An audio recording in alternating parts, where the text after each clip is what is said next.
একসময় বাংলা আবাস যোজনার বাড়ি কিস্তির টাকা পাইয়ে দেওয়ার নাম করে কাটমানি তোলার অভিযোগ উঠেছিল। আর 2026-এর ভোটে রাজ্যের পালাবদলের পরই একেবারে চাটাই পেতে বসে খাতা মিলিয়ে সেই সব আবেদনকারীদের টাকা গুনতে গুনতে ফেরত দিলেন তৃণমূল নেতা। প্রকাশ্যে নিজের কৃতকর্মের জন্য ক্ষমাও চেয়ে নিয়েছেন অভিযুক্ত সেই তৃণমূল নেতা।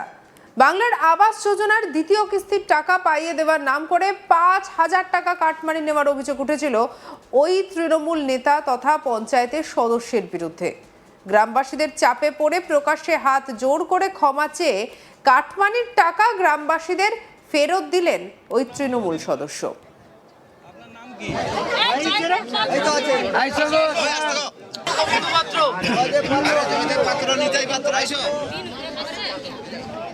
বিপাকে পড়ে পঞ্চায়েত সদস্যের দাবি, দলের শীর্ষ নেতৃত্বের চাপেই এই টাকা তোলা হয়েছিল। এমনকি এই টাকা তুলে পঞ্চায়েতে জমা দিয়ে আসতে হয়েছিল তাকে। চাঞ্চল্যকর এই ঘটনাটি ঘটেছে সাগর বিধানসভার নামখানার শিবরামপুর গ্রাম পঞ্চায়েতের পাতিবুনিয়া এলাকায়। জানা গিয়েছে, এই গ্রাম পঞ্চায়েতের 252 নম্বর বুথের পঞ্চায়েত সদস্য মাধবচন্দ্র লা প্রায় 45 জন উপভোক্তার কাছ থেকে এই টাকা নিয়েছিলেন। আবাস যোজনার দ্বিতীয় কিস্তির টাকা পাইয়ে দেওয়ার নাম করে পঞ্চায়েত সদস্য 45 জন উপভোক্তার থেকে 5,000 টাকা করে নিয়েছিল। কিন্তু ভোটের পর রাজ্য সরকারের পরিবর্তন হতেই ওই পঞ্চায়েত সদস্য সেই কাটমানির 5,000 টাকা 45 জন উপভোক্তাকে আবার ফিরিয়ে দিয়েছেন। স্থানীয় সূত্রে জানা গিয়েছে, রবিবার সকালে গ্রামের একটি স্কুল মাঠে মাধববাবু ওই 45 জন উপভোক্তাকে ডেকে পাঠিয়েছিলেন, আর সেখানে বিজেপি নেতৃত্ব উপস্থিত ছিল।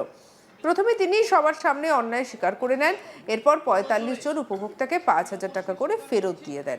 এ বিষয়ে এক উপভোক্তা বিকাশ মণ্ডল বলেন, বাংলার আবাস যোজনার প্রথম কিস্তি 60,000 টাকা পেয়েছিলাম। সেই টাকায় অনেকটা বাড়িও করে ফেলেছিলাম। এরপর ব্যাংকে দ্বিতীয় কিস্তির টাকা ঢোকার কথা ছিল, কিন্তু সেই সময় গ্রামের পঞ্চায়েত সদস্য দ্বিতীয় কিস্তির টাকা ঢুকিয়ে দেবে বলে 5,000 টাকা চান। এই টাকা না দিলে ব্যাংকে দ্বিতীয় কিস্তির টাকা ঢুকবে না বলে তিনি জানিয়েও দেন।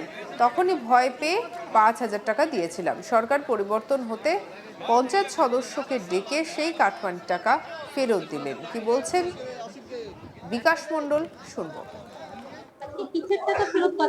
ঘরের জন্য টাকা নিয়েছিল 5,000 করে ঘর পিছু। পঞ্চায়েত মেম্বার এখন কি প্রথমে 60,000 টাকা ঢুকে দিয়েছে, তারপরে কিস্তি 60,000 টাকা, তারপর কিস্তি যখন 60,000 টাকা আমরা পাবো তখন হুমকি দিলে যে 5,000 টাকা করে দিতে হবে, না হলে দ্বিতীয় কিস্তি ঢুকবে না। আমরা একটা গরিব মানুষ, যদি 60,000 টাকা যদি না পাই তাহলে আমাদের বিশাল ক্ষতি। তখন ভাবলো যে 5,000 টাকা দিয়ে দিব, 55,000 টাকা তাও হাতে পাবো, এইভাবে আমাদের টাকা দেয়, এই হুমকি দিয়েই টাকা নিয়েছে আমাদের কাছে। হ্যাঁ, দ্বিতীয় কিস্তি টাকা হ্যাঁ পেয়েছি। আজকের ওই কাটমানি দিয়েছিল 5,000 টাকা করে ঘুরিয়ে দিল। হ্যাঁ, কতজন দিয়েছে আমি তো বলবো না, আমি দিয়েছি আমারটা বলতে পারি। আমি ফেরত পেয়েছি। অন্যদিকে আবাস যোজনার উপভোক্তা শ্যামলী প্রধান কি বলছেন, শুনবো। আমাদের ঘরের টাকা, এই টাকাটা কাকে দিয়েছিলেন, কেন দিয়েছিলেন? রাজালয়া আমাদেরকে বলেছিল যে আপনাদের তো কিছুটা বাড়ি উঠে গেছে, তাই পাকার বাড়ি দেখলে আপনাদেরকে টাকা দেবে না, তা আপনি যদি 5,000 টাকা দেন তাহলে আপনাদের টাকাটা আমরা স্যাংশন করব। তাই আমরা ভাবলাম তাহলে দিলে যদি আমরা গরিব মানুষ, আমরা কিছুটা তুলেছি আর তুলতে পারছি না, তার জন্য আমরা কিছুটা ওই টাকাটা দেওয়া হয়। সরকারিভাবে কি এরকম টাকা দিয়ে ঘর পাওয়া যায় কখনো? এখন চাওয়া পাওয়ার যুগ, কিছু দিলে তাহলে আমি কিছু পাবো। আমরা অভাবী মানুষ, গরিব দারিদ্র সীমার লোক, আমরা তার জন্য ওদেরকে 5,000 টাকা দিই, দিয়ে তখন আমরা ওই টাকাটা আর বাদ বাকি টাকাটা আমাদেরকে দেয়। মাধবকে, রাজাকে, মাধব লায়া এখানে করে আমাদের পঞ্চায়েত মেম্বার। ও কি বিভিন্নভাবে শুধু ঘরের টাকা না বিভিন্ন অন্য কিছু টাকা দেবে? ওটা আমরা বলতে পারবো, আমরা দারিদ্র সীমার লোক, আমরা খেটে খাই, ভাত খাই, আমরা এত ওর ভেতরে যাই না। আমাদের এইটা বলেছে, আমরা দিয়েছি, আমার ওই আর বাদ বাকি টাকাটা আমরা পেয়েছি, আমরা ওইটা নিয়ে আমরা আমাদের বাড়ি। আজকে কি টাকা ফেরত দেওয়া হচ্ছে? আজকে তার জন্য সেই টাকাটা ফেরত দেওয়া হয়েছে। আমাদের একদিন বাড়িতে গিয়ে বলছে, আর আমি যে 5,000 টাকাটা নিয়েছিলাম সেটা আমাদের এখন বাড়িতে ফেরত দিতে হবে। তা আমরা বলেছি তুমি কি নেবে? আমার ছেলে বলেছে, বলে হ্যাঁ আমাদের প্রাপ্য জিনিস আমরা কেন নেবো না, সেটা তো আমাদের ওখান থেকে টাকা দিয়েছে, সরকার দিয়েছে, তাহলে তোমার তো পাওয়ার অধিকার নেই। আমার ছেলে বলতে তখন ও আমাদেরকে তাহলে স্কুলে ডাকা হবে, যেদিন ডাকা হবে তোমরা ওদিন গিয়ে আমার টাকা ফেরত পঞ্চায়েতের সদস্য দীর্ঘদিন ছিলেন, উনি টাকা নিয়েছিলেন, হঠাৎ করে কি পালা বদলের কারণে ভয় পেয়ে গিয়ে কি এই টাকাটা ফেরত দিচ্ছেন বলে মনে হয়? তাই হচ্ছে। কেন দিচ্ছে কেন? না?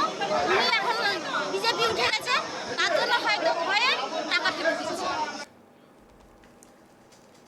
অন্যদিকে পঞ্চায়েত সদস্য মাধবচন্দ্র লা বলেন, দলের ঊর্ধ্বতন কর্তৃপক্ষের নির্দেশে উপভোক্তাদের কাছ থেকে 5,000 টাকা করে নিয়েছিলাম। এই টাকা নেওয়ার জন্য আমাকে চাপ দেওয়া হয়েছিল, এমনকি এই টাকা তুলে আমি পঞ্চায়েতের টেবিলে জমাও দিয়েছিলাম, 1 টাকাও নিজে নিয়েনি। এই ঘটনার সঙ্গে বহু নেতা জড়িত রয়েছেন, তবে এদিন এই উচ্চপদস্থ নেতৃত্বের নাম মুখে আনেননি, কারণ তার আশঙ্কা নাম বলে দিলে আগামী দিনে তার পরিবারের উপরে হামলা হতে পারে। কি বলছেন পঞ্চায়েত সদস্য মাধবচন্দ্র লা, শুনবো। বাংলার মানুষকে ঘর পাইয়ে দেওয়ার জন্য ওনারা এই টাকাগুলো দিয়েছিলেন। যে টাকা আমি পঞ্চায়েতে যদি সেই টেবিলে না পৌঁছাতাম তাহলে এই মানুষগুলো ঘর পাইয়ে দিতাম না। তো সেই মানুষগুলো যখন আজকে আমার পাশে নেই, আমি মানুষের কাছে কোনো কথা শুনতে নারাজ, সেই কারণে আমি মানুষকে টাকাটা ফেরত দিয়ে দিলাম। 5,000 টাকা করে, প্রায় আনুমানিক 45 জন। সবাইকে টাকা ফেরত দিয়েছি, কয়েকজন আসেনি, 3-4 জন, তাদেরকে আমি আহ্বান জানাবো যে আমার বাড়িতে থেকে যে এসে যেন টাকাটা নিয়ে যায়, যারা এখানে উপস্থিত হতে পারেনি। টাকা তোলার জন্য প্রেশার কিছু নয়, কিন্তু বিষয়টা হচ্ছে আমি যদি টাকাটা না পৌঁছাতে পারতাম সেই মানুষগুলো বাড়িটা পেত না, তো সেই কারণে আমাকে তুলতে হয়েছিল, আমি বাধ্য হয়েছিলাম। পালা বদলের কারণ তো ঠিক বলতে পারবো না, যেহেতু আমি ব্যক্তিগত স্তরে একটা জায়গা থেকে সিদ্ধান্ত নিয়েছিলাম আমি ফেরত দেবো, সেই কারণে আমি ফেরত দিলাম। আর এটা আমার সিদ্ধান্তটা অনেক আগের ছিল। এখানে আমার অনেকে মায়েরা আছেন, তাদেরকে নিয়ে আগেও আমি আলোচনা করেছিলাম ফেরত দেওয়ার কথা। ইলেকশনের জন্য আমি ফেরত দিতে পারিনি, বর্তমান সময় দাঁড়িয়ে আমি ফেরত দিলাম।